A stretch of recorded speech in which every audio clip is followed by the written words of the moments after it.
I love what social media has done for the world.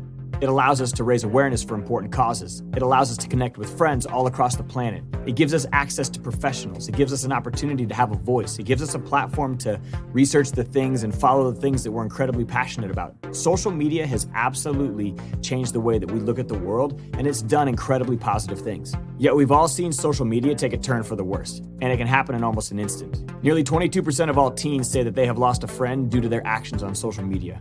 And 88% of teenagers say that they have seen or posted inappropriate things online. Social media quickly takes a turn for the worse, and we know where it lives. It lives in the comment section underneath a famous person's post. It lives in that space where people want to argue about religion or politics or their global view. Because we're all citizens of this digital community, the important question to ask yourself is, what kind of digital citizen do I want to be?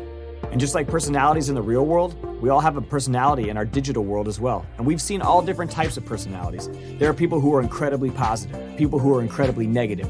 We see people who are trying to do nothing but start drama. We see people who are doing nothing but trying to promote causes. There are trolls, there are haters. There are so many personalities that exist within our digital communities. And even though you can't control another person's personality, you can't control what they say or do, you can control what you do. You can control what you say. You can control what your personality on social media is. It's almost like the things that you post, the things that you say, the things that you do are creating a digital resume for other opportunities later in life. It's kind of like we're all creating this digital footprint. That's why it's so important that you just take a moment and just pause before you post. And if you're not sure what to post, I always like to ask myself these 5 simple questions.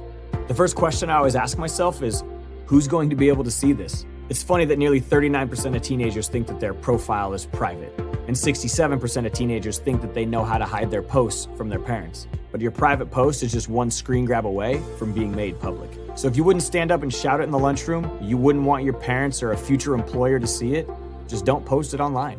And secondly, it's important to think, will anyone be hurt or embarrassed by what I post? It's the mean comment that you make on a YouTube video that someone else posted. It's offering your opinion when no one else asked for it.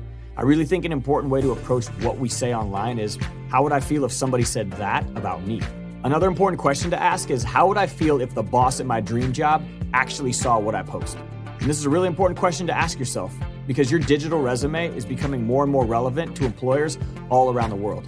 According to a Career Builder's annual study on social media, 52% of all employers will research your profile online before offering you a job.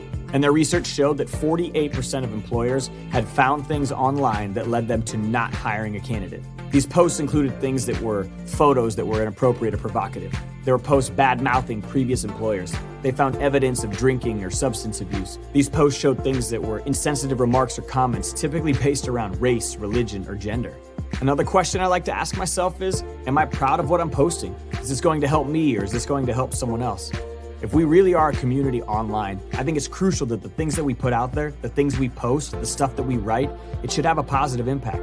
And lastly, and most importantly, I like to think of my social media as a brand. And so I just ask myself, whatever I post, whatever I write, whatever I do, how is this going to help my personal brand?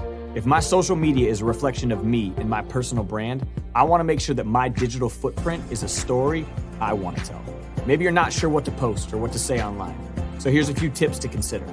First, don't get involved in online drama or arguments. How many times have you actually seen someone's opinion change because they got into an argument on social media? Almost never. So just be above it. Second, protect your personal information. Nearly 55% of all teenagers say that they have posted information or given information about themselves to someone that they don't know online. You don't have to overshare. And next, review your profile. Look at the things that you post periodically. Is it telling the story that you want to tell? Is your profile aligned with your future goals? Does your profile reflect your future brand? And next, it's really important that you surround yourself with people that you like and that you trust. You don't have to be friends with every single person that requests you online. I think sometimes we trick ourselves in believing that what's most important in our digital community is the quantity of friends. But what actually matters is the quality. And next, it's so important to remember to ask for help. Listen, we've all seen posts online that scare us. We've all seen a post about suicide. We've all seen something inappropriate posted. We've all seen someone get bullied or have something really mean said about them. If you see negative things posted or you're having issues online, go talk to someone. And it can be scary, and maybe you're not sure who to talk to, or maybe you don't want to talk to someone in real life. That's why there are online communities built to help you. Simply #ICanHelp. Their whole purpose is to help delete negativity online. And my last tip, and maybe the most important one, is be positive.